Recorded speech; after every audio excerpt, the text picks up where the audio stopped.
Hello everyone, welcome back to my channel. আমি ছন্দা চলে এসেছি নতুন একটা ভিডিও নিয়ে। আশা করি তোমরা সবাই ভালো আছো, আমিও বেশ ভালোই আছি।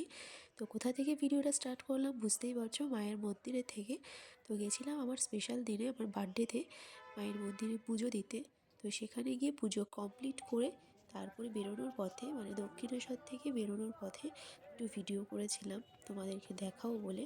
তারপর আমরা যাচ্ছিলাম বেলুড় মঠের দিকে। তো আমরা বেলুড় মঠে যাওয়ার জন্য আমরা টিকিট কেটে নিয়েছিলাম। তো এখন এখানে আমরা টিকিটটা কেটে, স্টিমারের টিকিটটা কেটে তারপর আমরা একটু খেতে গেছিলাম। তো কারণ অনেকটা টাইমই প্রায় বসে থাকতে হতো, তো ভাবলাম যে খেয়ে আসি কিছু। সকালবেলা অনেক ভোরবেলা বেরিয়েছিলাম। তো এখানে আমরা একটু কচু লুচি খেয়ে নিয়েছিলাম। তারপরে আবার টাইম হয়ে গেছিলো যেহেতু লঞ্চ ছাড়ার। তো সেই জন্য আমরা আবার মানে লঞ্চের দিকে বেলুড় মঠে যাওয়ার জন্য যাচ্ছিলাম। এতটাই ভিড় ছিল যে আমরা দাঁড়িয়ে দাঁড়িয়েই পৌঁছাতে হয়েছে। যাই হোক, আর জায়গা পাইনি। তারপর আমরা লঞ্চে উঠেই পড়েছিলাম, তবে লঞ্চটা ছেড়েও দিয়েছিল, প্রচণ্ড ভিড় ছিল। তো তাই জন্য ওখানে যাওয়ার পরে তোমাদেরকে দেখাচ্ছি। 2000 years later. দেখো বেলুড় মঠের মন্দিরটা দেখা যাচ্ছে। তো তাই ভাবলাম ভিডিওটা এখান থেকেই স্টার্ট করি।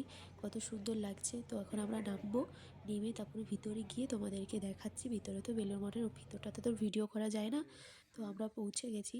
পৌঁছে যাওয়ার পরে এখানে দেখো, ওখানে ভোগের লাইন দেওয়া ছিল সাইডটাতে, প্রচণ্ড ভিড় ছিল। সবাই দক্ষিণেশ্বর থেকে ফেরার পথে সকালবেলা 12টার মধ্যে আসলে এখানেই ভোগ খেতে পারে। তো আমরা ভিতরে গেছিলাম ঘুরে টুরে, তারপরে টিকিট কেটে তারপরে আমরাও গেছিলাম ভোগের লাইনে দাঁড়াতে। তো আমরা ভোগের লাইনটা দিয়ে তারপর আমরা ভিতরেও ঢুকে পড়েছি। ভিতরে ঢুকে আমরা যাচ্ছিলাম ভোগ খেতে আর কি। এত টেস্ট এখানে, মানে আসলে তো ভোগটা না খেলে ভালোই লাগে না। তো এই যে আমি আবার একটু ঘুরে ঘুরে তোমাদেরকে দেখাচ্ছিলাম। তো এখন আমরা ভিতরে যাচ্ছি। চলো চলো যাওয়া যাক, তারপরে দেখাচ্ছি। কিরে, এসছিস সেখানে? আমি নিয়ে এসছি তো। মানে প্রসাদ খেতে প্রথমবার আসছি। আমার টিপটা একদম লেফটে ঝাঁকা নাকা হয়ে গেছে। তারপর এখন আমরা ভিতরে ঢুকে যাব। তো এখন ভিতরে ঢোকার সময় কি সুন্দর এই গোল করে ঢুকতে হয়। তারপর ভিতরটা তখন ফাঁকাই ছিল, কারণ আমরা প্রথম কয়েকটা ব্যাচ খাচ্ছিলো ওই সাইডে, আর এই সাইডটা পুরোটাই ফাঁকা ছিল। তাই জন্য তোমাদেরকে আবার একটু দেখালাম।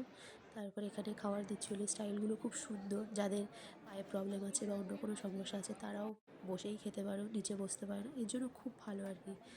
তো তারপরে ভোগটা খেয়ে নিলাম। খেয়ে আমি আর কি ভিডিওটার কন্টিনিউ করিনি। তো দেখালাম তোমাদেরকে ভোগটা, সবটা তো দেখাতে পারিনি। লাস্টে আরও অনেক কিছু দিয়েছিল ভোগের প্রসাদও, মানে ঠাকুরের সামনে যে মিষ্টি মিষ্টি ভোগ টোগ দিয়েছিল সেটাও দিয়েছিল। তো ভিডিওটা এই অবধি কেমন লাগলো জানিও।